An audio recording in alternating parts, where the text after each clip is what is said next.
So if you drive down, pretty much any major highway in the U.S., doesn't Yeah. matter where, Florida, California, New York, you're definitely going to see them. These huge billboards, big confident faces, sometimes kind of aggressive-looking personal injury lawyers, and they're all selling the same basic thing: slip and fall.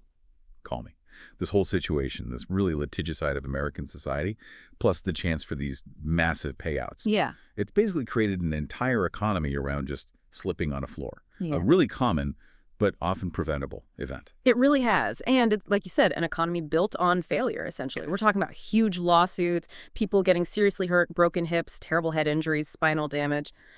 Life-changing stuff. And because the money involved is just enormous for building owners, insurance companies, the manufacturers making the floors, figuring out if a floor is safe, it's slip resistance, it's turned into this high-stakes fight instead of just being about, well, science. Yeah, you'd expect it to be straightforward, right? Yeah. Standard tests, clear results, all science-based. But the source material we've been looking at paints a totally different picture. It shows an industry that's fractured, often unreliable. And maybe even cynical about preventing falls in the first place. Okay, so let's really unpack this because it goes way beyond just like bad tiles. It sounds like a systemic problem, a failure of standards, maybe even a corruption of the science behind them. Our sources are pointing to 3 pretty distinct camps of experts dealing with floor slip testing in the U.S. And the mission for this deep dive is really to figure out why 2 of these main camps, the ones supposedly backed by industry money and lawyers, might actually be making the problem worse. Exactly. Keeping people getting injured, keeping the system broken instead of, preventing falls like international standards aim to do.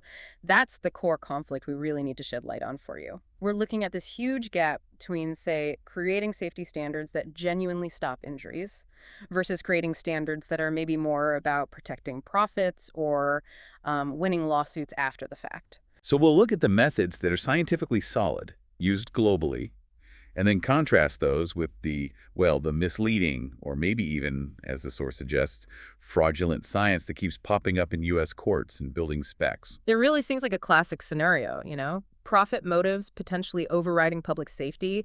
And it's all kind of hidden behind this layer of technical jargon, certifications, acronyms.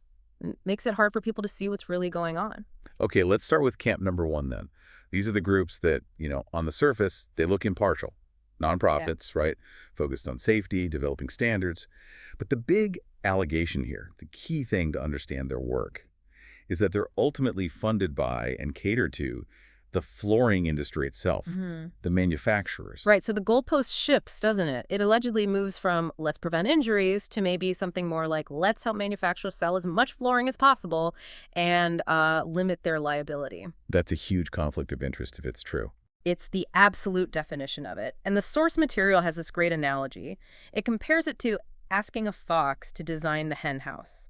Would you really expect that hen house to be perfectly safe for the chickens? Or would you maybe suspect the plans might include a few, let's say, convenient flaws for the fox? Like a back door left unlocked. Exactly. Maybe a weak spot in the fence. So the idea here is that this camp's main goal is putting out test methods. Methods that let manufacturers make and sell flooring that might actually be pretty slippery in real life, but still technically passes some published standard. They basically create paperwork that says, nope, this slippery floor isn't slippery. And this isn't a new problem, according to the sources. There's a history here. A pretty long and frankly disturbing track record of test methods, often written by one major flooring nonprofit, the Tile Council of North America, the TCNA. Which is made up of the tile manufacturers themselves. Right. Methods they had to pull back or just let expire because they were demonstrably failing at the one job they had, flagging dangerous floors. Yes, the test method treadmill, as we called it. Publish, withdraw, republish, always churning out methods that don't quite hold up in the real world. And looking at the specific failures, it really paints a picture. These were all based on a flawed scientific idea we need to get into later called SKOF. But think about these. ASTM C2028, that was a big one for static friction testing. ASTM International had to formally withdraw it in 2014. Withdrawn completely. Then there was ANSI B101.1 from 2009. That one measured slip resistance too, but it just expired in 2014. They let it lapse. And then they tried again with ANSI B101.3 in 2014. And that one expired too in 2019. Wow. Okay, so 3 different standards, all connected to this industry group, basically abandoned over about 10 years. Why? What was the final straw? Well, the source puts it bluntly. Too many people had been shown just how bad these tests were at identifying slippery floors. They were essentially giving a false sense of security. Architects, designers, building owners, they thought they were choosing safe materials based on these tests. But people kept slipping and falling, and eventually the scientific community and even parts of the industry had to admit these tests just couldn't reliably distinguish safe from hazardous, especially when wet. Okay, so those old tests, the ones proven to be unreliable, they finally faded away. Which brings us to the current big one, the main industry standard now, ANSI A326.3. This is the latest from that same large flooring nonprofit, the TCNA. And this seems to be the one everyone's using now. Architects, city officials, signing off on huge projects based on this. And this is where that conflict of interest gets really sophisticated and kind of legally clever in a way, because the test looks like it's about safety. It gives you a number, right? A DCOF value that's dynamic coefficient of friction. It even suggests what numbers you should aim for in different areas. But here's the absolute kicker, the thing everyone using this standard needs to know but often doesn't. The very first page of the ANSI A326.3 standard document explicitly states it is not meant to be a safety test. Not a safety test. Yeah. But it measures slip resistance. How can it not be a safety test? That's the escape hatch. That's the legal shield. Architects, builders, they're using this number to check a box, satisfy a requirement they think is about safety. But the organization that created the test has already put it in writing. This number doesn't actually guarantee safety. So what is it for, according to them? It says right there, it's only for comparing surfaces.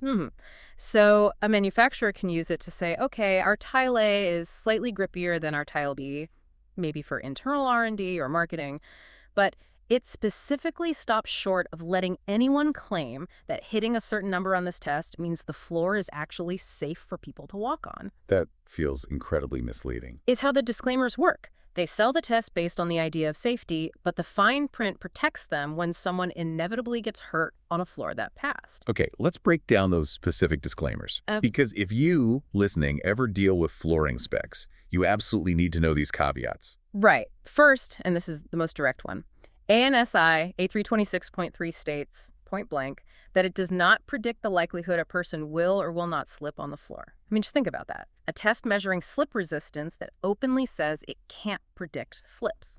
If safety is the goal, that's a fundamental contradiction. It basically throws responsibility right back onto the person choosing the floor, the architect or designer. Completely. It says the DCOF number it provides shall not be the only factor used to decide if a floor is appropriate. Okay, fine. But then, crickets. It gives absolutely zero guidance on what those other factors should be or how important they are relative to the DCOF number. So the specifier is left totally hanging, legally exposed. The blame shifts from the product and its potentially misleading test result directly onto them. But the exclusions, what the standard doesn't cover, Yeah. that seems really telling about its real-world limitations. Oh, absolutely. This is where they really define away the risk for the manufacturers. It explicitly states it provides no required minimum values, no normative limits for the places where slips are most likely and most dangerous. Think exterior areas exposed to rain, indoor ramps, any kind of slope, pool decks, shower floors. All places that are often wet or contaminated. Exactly. And that leads to the biggest exclusion of all. Contamination. The standard specifically says it's not relevant, it doesn't apply, if the floor surface is contaminated with anything other than clean water. Anything other than water. So, coffee, soda, a bit of tracked-in dirt or mud, soap in a bathroom, none of that counts. Nope. According to the standard's own rules, the test results are basically meaningless in those scenarios. Which is, of course, the reality in almost any public or commercial space. Things get spilled, people track things in. So if someone slips on spilled coffee on a tile that passed A326.3, the manufacturer can just point to the standard and say, hey, we told you, our test only covers clean water in a lab. So the standard is designed for this weirdly perfect, unrealistic condition. Clean floor, clean water, lab setting. Precisely. It lets manufacturers get a passing grade on potentially slippery flooring under these ideal conditions, maximizing their sales potential, while simultaneously building in this legal escape route through the disclaimers. Yeah. It's a really effective mechanism if your goal isn't actually preventing falls, but managing liability and sales. Create a standard that looks good, sell the product, and when someone gets hurt because the floor was wet with something other than pure water, shift the blame. Okay, so that's camp one, the industry advocates, creating standards that seem to protect manufacturers more than pedestrians. Now, what happens when someone does get hurt on one of these floors? That brings us to camp number 2. The source calls them, well, pretty bluntly, the courtroom liars for hire, the full-time expert witnesses. Yeah, that's the term used. And it highlights their alleged primary role. These are the folks, typically engineers or technicians, who are brought in after an injury. Paid by lawyers, paid by insurance companies, their job is often to generate the specific data needed to either win the lawsuit for the injured person or defend the property owner or manufacturer. So their interest isn't really science or safety per se. It's about delivering for the client who's paying them. That's the core argument from the source. Their business model depends on getting the result the lawyer wants. If they deliver favorable data, they get hired again. They build a reputation for helping win cases. And think about the bigger picture. Fundamentally, the more slip and fall injuries there are, the more demand there is for their services. So this camp, according to the source, has almost zero financial motivation to see genuinely effective safety standards or real prevention take hold. That would reduce their business. And crucially, they often rely on testing instruments, specific machines, that have apparently been scientifically rejected years ago by major organizations. That's right. The source points to 2 main devices you'll apparently see cited frequently in American court cases. One is called the English XL. The other is the Brungraber Mark III, and its earlier versions, like the Mark II. Okay, so these machines get presented in court as reliable science, but they're not accepted elsewhere. Correct. According to the source, major bodies like OSHA, ASTM itself, outside of specific contexts we'll discuss, and the wider international scientific community rejected these types of devices a long time ago. And the reason is consistent. They lack precision. They lack repeatability. Precision and repeatability.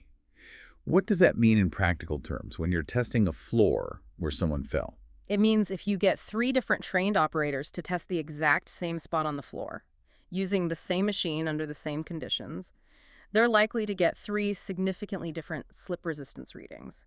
The results can vary wildly depending on exactly how the operator uses the machine, the speed, the force, tiny differences in setup. So the measurement isn't stable. It's not reliable. Exactly. The Brungraber Mark III is singled out. The source claims there isn't a single peer-reviewed published national standard for it anywhere in the world, because it just doesn't have that basic scientific requirement of precision. If every user gets a different answer, the number is meaningless. But, and this is key, that very instability makes it a perfect tool if you want to manipulate the outcome. So if I need the floor to look safe, I can probably get a reading that shows that. If I need it to look dangerous, I can probably get that reading too. That's the implication. It makes it dangerously easy to generate data that supports whatever argument the lawyer who hired the expert wants to make, proving it was safe for the defense or proving it was hazardous for the plaintiff.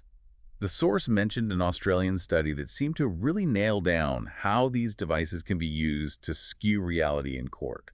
What did that find? Yeah, that study is fascinating. It apparently showed these types of devices, like the Mark III, have this weird dual problem that's almost tailor-made for litigation. First, they tend to underestimate how slippery, smooth, polished wet tiles really are. They make them look safer than they are. But second, at the same time, they tend to overestimate the slipperiness of floors that have texture, gritty, or rough surfaces. They can make those look more dangerous than they might actually be. It's incredibly convenient if you're an expert witness for hire. It really is. You've got a tool that can potentially make safe floors look dangerous and dangerous floors look safe. It allows the expert witness, allegedly, to provide whatever kind of bogus data is needed to support the client's case, data that might defy the actual physical reality of the surface. It becomes less about objective measurement and more about generating a number for the courtroom battle. Okay, but this raises a massive question. If these instruments are known to be unreliable, rejected internationally, how on earth do these experts get them accepted as valid scientific evidence in U.S. courts? Especially when there are internationally accepted methods. Well, according to the source, they basically created their own validation standard, a way to rubber stamp these devices for legal use. It's called ASTM F2508. Another ASTM standard. Yes, but crucially, the source claims this one was specifically developed and promoted by members of this camp #2 expert witness community, people whose careers and income depend on being able to keep using instruments like the English XL and the Brungraber. So, the explicit purpose of F2508, allegedly, is to provide a pathway to validate these otherwise unaccepted instruments, giving them a veneer of legitimacy for the courtroom. And the source doesn't think much of this F2508 standard? It pulls absolutely no punches. It labels ASTM F2508 ridiculous and fraudulent. Fraudulent, that's a very strong word. Uh. What's the basis for that claim? Why is the validation process considered so flawed? The core criticism is what F2508 accepts as proof of reliability. Essentially, the standard only requires an instrument to do two incredibly basic things. First, it has to be able to tell the difference between something really rough, like sandpaper, and something really slippery, like wet, smooth steel or glass. Second, it has to show it can produce some kind of reading that is vaguely consistent, but the bar is set very low. Okay, that sounds not very scientific. Exactly. The source uses this really pointed analogy. It says, by the logic of F2508, you could argue that your own eye is a scientifically valid thermometer in court. Just because your eye can tell that a glass of ice water is obviously colder than a cup of water that's visibly steaming. So because it can tell extreme differences apart, it gets validated, even if it can't measure accurately or reliably in the middle range where most floors actually are. That's the accusation. F20508 sets this incredibly low bar, like kindergarten level differentiation, and calls it validation. It completely ignores the real scientific need for precision and repeatability, getting the same answer every time on the same surface. So instruments with known, documented reliability problems, instruments rejected by scientists worldwide, they get this ASTM F2508 stamp, and that stamp allows them to be presented in multi-million-dollar injury lawsuits as if they represent sound science. It sounds like a self-serving loop. The source argues it is exactly that this camp has spent literally decades fighting against the adoption of good, reliable, internationally accepted science in the U.S. because precise, reliable measurements would threaten their business model, which thrives on ambiguity and the ability to generate favorable, if potentially inaccurate, data for litigation. Okay, so let's connect the dots here. We have Camp #1, the industry groups, using or creating standards based on flawed science. And Camp #2, the litigation experts, using flawed instruments validated by questionable standards. And the common thread, the underlying scientific issue with many of these older or discredited methods, seems to be this thing called static coefficient of friction, or SCOF. That's absolutely the key scientific failure underpinning so much of this, according to the source, SCOF testing. It's fundamentally the wrong way to measure walking slipperiness. Why? What does SCOF actually measure? It measures how slippery a floor is when you're standing perfectly still on it, static, not moving. But as the source states very directly, people don't slip while standing. It just doesn't happen. Right. Slipping is dynamic. It happens when your foot is moving, sliding. Exactly. You slip when your foot is in motion, usually during the heel strike or push-off phase of your stride. Contact is lost, momentum takes over, and down you go. Trying to predict that dynamic event, the slip, using a static test that measures friction when you're not moving. It's not just insufficient, the source argues it's fundamentally misleading. I sometimes picture it like, trying to push a heavy box across the floor. It takes a big shove to get it started. That's like static friction. But once it's sliding, it moves much more easily. That's dynamic friction. Yeah. And it's that easier sliding part, the dynamic part, that determines if your foot keeps going when it shouldn't. That's a perfect way to think about it. And this isn't some obscure scientific debate. The international scientific community figured this out decades ago. SCOF testing for pedestrian safety has been, as the source says, widely debunked. It's been abandoned for safety purposes pretty much everywhere else, Europe, the UK, Australia. They all moved on. They recognized the science just wasn't sound, largely because of a phenomenon called stiction. Stiction. Okay, what is that, and why does it make SCOF tests give misleadingly safe results? Stiction is basically, well, imagine the rubber sole of your shoe pressing down on a floor, especially if there's a tiny bit of moisture. When you're standing still, static, the rubber can form a temporary sort of sticky molecular bond with the floor surface. This temporary bond artificially increases the friction reading you get at that moment. But the instant your foot starts to move, the very microsecond before the slip actually happens, that sticky bond breaks. And the real, much lower dynamic friction takes over. That's when the slip occurs. Because SCOF tests measure that initial artificially high stiction reading, they often make slippery floors look much safer than they actually are dynamically. And the classic example of this failure was that ASTM C-28 test method we mentioned earlier, the one that got withdrawn. Yes. C-28 was the poster child for SCF problems. It was the standard for decades in the U.S. It used this 50-pound metal block with a rubber bottom called a drag sled that an operator had to manually pull across the floor with a spring scale. Think about the variables just in that how consistently can someone pull a 50-pound weight. But beyond the operator issues, a major study confirmed the core problem. C1028 was fundamentally incapable of satisfactorily distinguishing between wet tiles that were safe and wet tiles that were dangerously slippery. Incapable. So the main test couldn't do its main job. Pretty much. If your safety test gives you the same reading for a safe floor and a hazardous one, it's worse than useless, right? It's actively dangerous because it provides false assurance. That's why it had to be withdrawn in 2014. Okay, so C2028 is gone. But the source claims there's an even bigger SKOF-based scam, as they put it, that's still around today. That's ASTM D2047, using something called the James machine. Yes. ASTM D2047, which is also cross-listed as UL410 by Underwriters Laboratories. This one is described as possibly the biggest scam safety test ever created. And the reason is because it combines the known flaws of SKOF testing with testing conditions that are just bizarrely irrelevant to real-world safety. How so? What are the conditions? Well, first, it's a SKOF test using the James machine, which measures that problematic static friction, the stiction.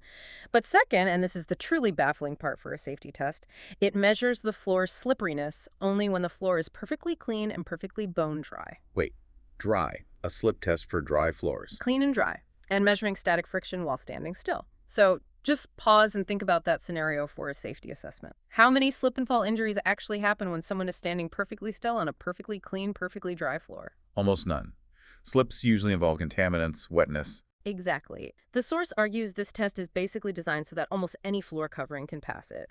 Unless the floor is maybe like oiled glass, it's going to show high static friction when dry, so it allows manufacturers to get a safety certification, UL410, based on conditions that have almost zero relevance to preventing the falls that actually injure people. It's seen as a mechanism purely for certification and sales, not for meaningful safety assessment. So we're seeing a pattern emerge here. Camp #1, the industry groups, push standards often based on SKOF, or newer ones like A326.3 with huge disclaimers. Camp #2, the litigation experts, defend or challenge floors in court using discredited SKOF measuring instruments like the Brungraber, validated by the questionable F2508 standard. And underlying it all is this reliance on SKOF science that the rest of the world abandoned for safety years ago. And this whole cycle, this system, is what the source claims fuels America's ongoing slip and fall epidemic. The continued use and defense of these flawed methods, and incredibly, some of these old SKOF standards like D2047 and even a reissued ANSI B101.1 from 2022 are still published and potentially used. It means slippery floors get installed, they get defended using questionable science after someone falls, and so they often never get fixed or made safer. It keeps the game going, keeps the lawsuits flowing, and keeps the public exposed to unnecessary risk. It paints a pretty bleak picture, but there has to be an alternative, right? The source mentioned a third camp, Camp #3. Yes, thankfully. There is a smaller group, Camp #3, described as independent scientists and labs. Their focus is entirely different. It's on prevention, using reliable, proven international science to actually stop injuries before they happen. They use devices that measure what's actually relevant, dynamic coefficient of friction, or DCF. Okay, DCO, we heard that term with ANSI A326.3, but that had all the disclaimers. What's different here? The key difference is the instrument used and the validation behind it. Camp #3 relies on the pendulum tester. This isn't a new invention. It's the globally accepted gold standard for measuring pedestrian traction. Unlike SDF tests measuring static grip, the pendulum tester physically mimics a slipping foot. How does it do that? It's actually quite ingenious. It has a weighted foot or slider, usually with a standardized rubber sole material, attached to an arm like a pendulum. It swings down, the rubber slider contacts the floor surface for a brief moment, and skims across it for a set distance. The machine measures how much the pendulum swing is slowed down by the friction between the rubber slider and the floor. More friction means the pendulum slows down more, giving a higher DCO reading, safer. Less friction, it swings further, lower DCOF, more slippery. It directly measures the resistance to a sliding motion. So it's measuring the dynamic friction, the kind that's relevant when you actually slip. Exactly. It captures the physics of the critical moment when traction is potentially lost during walking. And the history of this device. It didn't start overseas, did it? No, that's one of the ironies. The foundational work was done right here in the U.S. Back in the 1940s, Percy Sigler at the National Bureau of Standards, which is now NIST, developed this pendulum method specifically to assess how likely people were to slip on floors. The U.S. basically invented the right way to test floors for safety. And then U.S. industry interests allegedly pushed things towards the flawed SKO methods instead. That seems to be the story.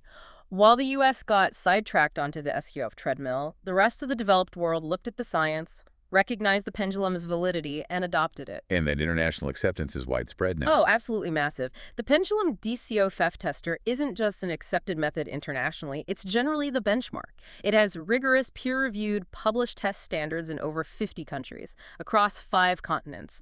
We're talking about the official standards in major economic blocs like the European Union. Their standard is EN 16165 Annex B. Also, Australia and New Zealand use AS 4586. The UK uses BS 16165 Annex B. It's truly the global standard. That kind of consensus usually means the science is pretty solid. And the UK example you mentioned earlier sounds particularly powerful because they didn't just rely on lab tests. They linked it to real-world accidents. Yes, the UK validation story is compelling. Back in the 50s and 60s, the Greater London Council did this huge study. They went out and investigated over 3,500 actual sites where people had slipped and fallen, real-world incidents. They gathered all the data, where it happened, why, conditions, etc.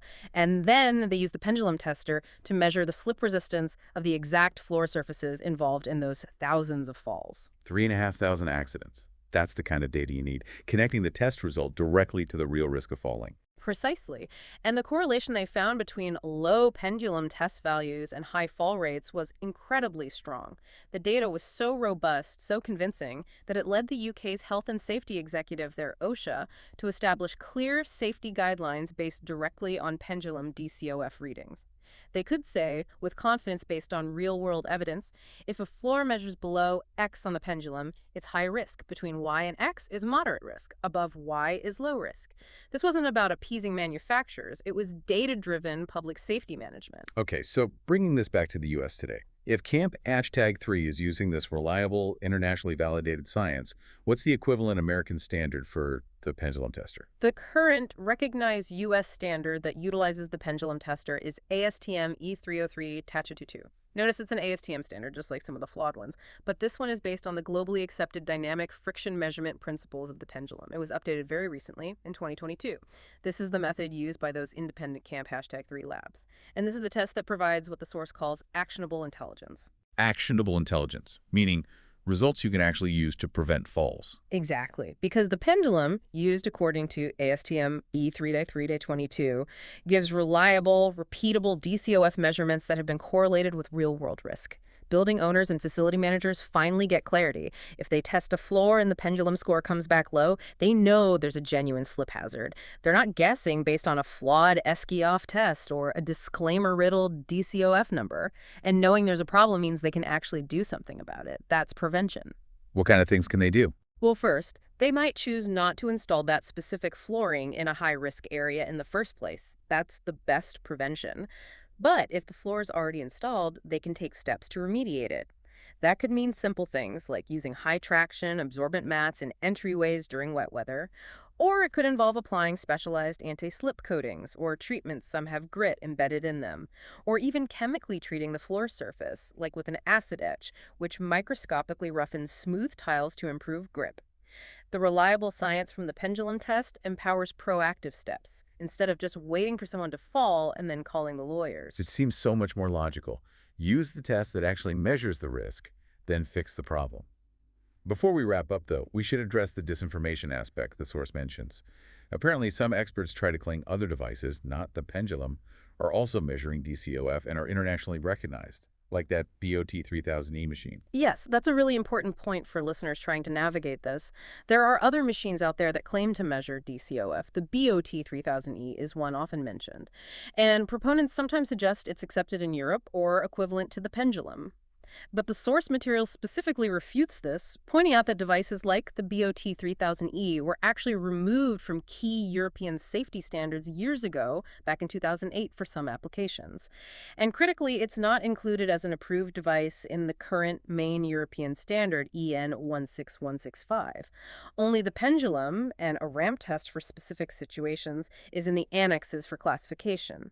So this suggests that some in Camp #1 or #2 might be actively spreading misleading information about the international acceptance of their preferred devices, further muddying the waters. Reinforcing that idea of operating in a different reality, as the source put it, where selling flooring might be prioritized over stopping slips. It certainly fits that narrative. Okay, let's try to pull this all together then. What we've unpacked in this deep dive is a picture of the American slip and fall situation as this really complex, financially driven system. It seems dominated by two main camps, whose priorities, according to our sources, are maybe tilted towards profit, winning lawsuits, or just selling products, rather than focusing squarely on public safety. Right. You've got Camp #1, the industry-backed groups allegedly pushing standards like ANSI A326.3 with all those disclaimers, or historically relying on the flawed science of static coefficient of friction, SCOF. Then Camp #2, the expert witnesses for litigation, using instruments like the Brungraber Mark III instruments the source calls unreliable and rejected internationally, but validated for U.S. courts by what's described as a scientifically weak standard, ASTM F2508. Their focus seems purely reactive, dealing with falls after they happen. And against that, you have the much smaller Camp #3. The independent scientists championing the reliable, globally accepted science of dynamic coefficient of friction, DCOF, measured using the pendulum tester. This approach, embodied in the U.S. standard ASTM E30322, is backed by decades of international research and real-world accident data.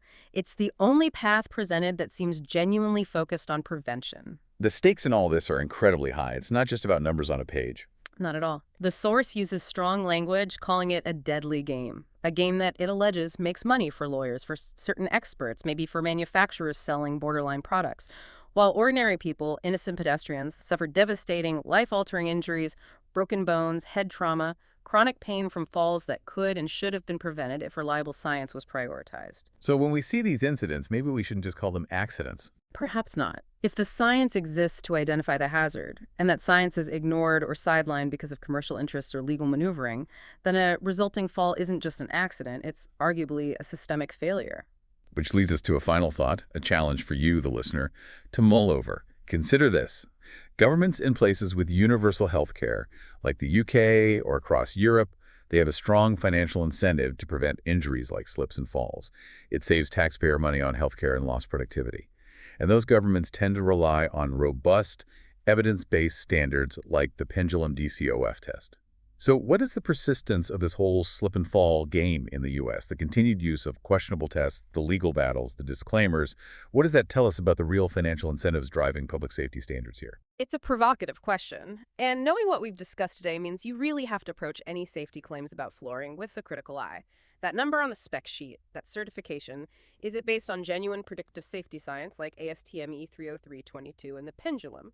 Or is it based on something like ANSI A326.3, which looks like a safety standard but legally isn't? Or worse, based on an old, dry SCOF test like ASTM D2047. Understanding that difference isn't just academic. In the American system, as we've heard, it could literally be the difference between someone walking safely through a building or ending up seriously injured from a preventable fall.